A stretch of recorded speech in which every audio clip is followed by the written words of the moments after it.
In a nutshell എന്ന phrase കേട്ടിട്ടില്ലേ? പുറന്തോട് മാറ്റിക്കഴിഞ്ഞാൽ ഒരു നട്ടിൻ്റെ ഉള്ളിൽ എന്താണ് ഉണ്ടാവുക? വളരെ കുറച്ച് ഭാഗം മാത്രം, അതിൻ്റെ ഒരു എസൻസ് ആയിട്ടുള്ള ഭാഗം മാത്രമേ നമുക്ക് കഴിക്കാൻ പറ്റിയതായിട്ട് ഉണ്ടാവുകയുള്ളൂ.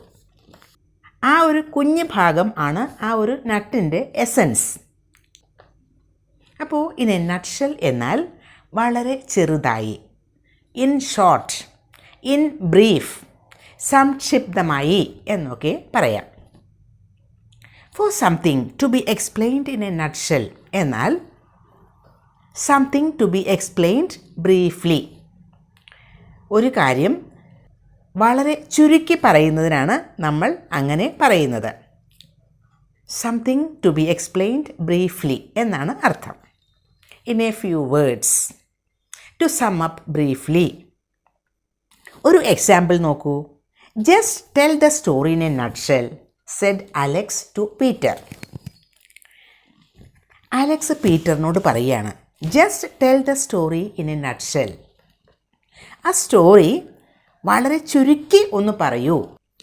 In a nutshell the movie was not as good as I expected. ചുരുക്കി പറഞ്ഞാൽ ആ മൂവി ഞാൻ പ്രതീക്ഷിച്ച അത്രയ്ക്ക് നന്നായിരുന്നില്ല.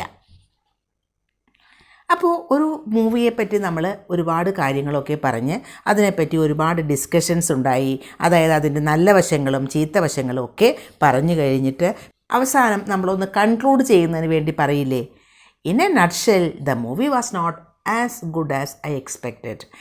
ചുരുക്കി പറഞ്ഞാൽ ആ മൂവി ഞാൻ പ്രതീക്ഷിച്ച അത്രയ്ക്ക് നന്നായിരുന്നില്ല. ഇനി വേറൊരു എക്സാമ്പിൾ കൂടി നോക്കൂ. The manager asked the employees to give the facts in a nutshell. The manager asked the employees to give the facts in a nutshell.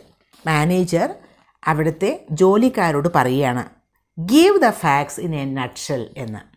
വളരെ ചുരുക്കി, കാര്യങ്ങളൊക്കെ വളരെ ചുരുക്കി ഒന്ന് പറയൂ എന്ന്. അപ്പോൾ ഇൻ എ നട്ട്ഷെൽ എന്ന ഫ്രേസ് ഉപയോഗിക്കാൻ ഇനി ഒരു മടിയും വേണ്ട.